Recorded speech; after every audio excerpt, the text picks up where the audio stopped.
national president, People's Club. please take us in Kumeson. You might be like a nice one.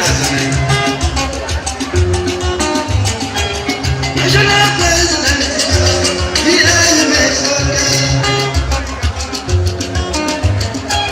national president,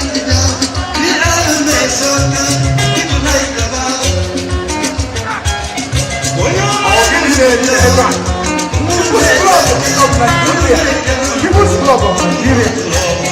Anna, yeah. Thank you. I'm walking in the outside. Hey!